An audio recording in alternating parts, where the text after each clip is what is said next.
हाय बच्चों, आप लोग को VVI क्लास GR में स्वागत है। आप लोग अधिक से अधिक इस चैनल को सब्सक्राइब करें, क्योंकि आप लोग को बोर्ड परीक्षा की तैयारी में यह चैनल जो है बिल्कुल आप लोग को सहायता देने वाला है। और आज हम विशेष करके पढ़ते हैं इंटर क्लास के भूगोल विषय में। भूगोल विषय का एक VVI क्वेश्चन आता है कि सामाजिक संबंधों में हमारा मानव भूगोल जो है या मानव भूगोल किस प्रकार से अन्य सामाजिक विज्ञान में जो है संबंध रखता है। और इस तरह का सवाल जो है आप लोग इसके बारे में जानिए कि मानव भूगोल जो है आजकल के जो सामाजिक हालात है उस पर जो है बिल्कुल हावी हो गया है। और मानव भूगोल का यही एक वैसा रूप अब बनता जा रहा है जो नवीनकरण है कि मानव अपने एक्टिविटी और क्रियाओं से बिल्कुल जो है इस हर राष्ट्र और हर देश को बिल्कुल जो है जकड़ लिया है। और आजकल के एक नया फैसिलिटी हो गया है कि सभी देश को जो सीमा है और सीमा विवाद जो है आजकल के बिल्कुल नए एक जो है बिल्कुल समस्या बनता गया है और बन रहा है। और इसमें जो सीमा तटीय जो देश है, पड़ोसी देश है, इन दोनों देशों के बीच में जो है आजकल बिल्कुल जो है उतार चढ़ाव का जो है संबंध स्थापित हो रहा है। इसी के बारे में ये बात एक प्रश्न जो है इसमें दिया हुआ है कि मानव भूगोल किस प्रकार अन्य सामाजिक विज्ञान से संबंधित है। और इसके बारे में हम बिल्कुल यह जान सकते हैं कि मानव भूगोल आजकल के जो है एक नए जो है परिणाम पर पहुंचा, एक नए समस्या को लेकर आया है।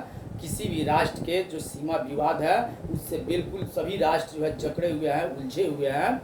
और सभी राष्ट्र के बीच जो राजनीतिक हो रहा है और राजनीतिक परिणाम आ रहे हैं बिल्कुल इससे संबंधित है।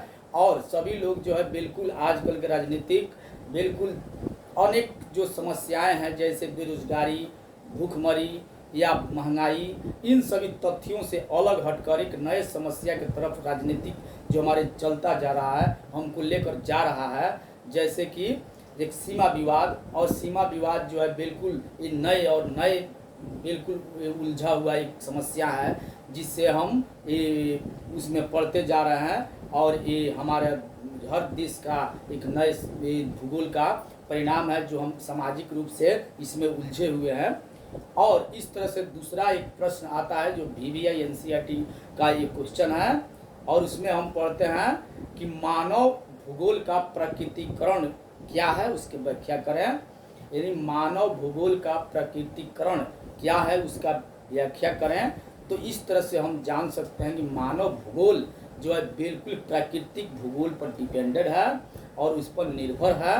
और हम मानव हैं तो हम प्रकृति के हर वस्तुओं पर, प्रत्येक जो फसल है या पेड़ पौधे या जो भी नदी चट्टान पानी, इन सब पर अपना जो है आश्रित है, क्योंकि हम उसको बनाए नहीं हैं।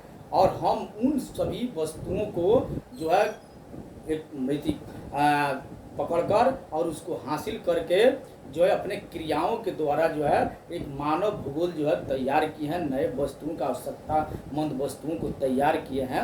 और इस तरह से देखें जो प्राकृतिक के सभी वस्तुएं जो है वो मानव के क्रिया में शामिल होता है। और मानव क्रिया जो प्रकृति के वस्तुओं से वंचित नहीं है। यदि मानव चाहे स्वयं कोई क्रिया करके और भूगोल स्थापित करे तो वह संभव है।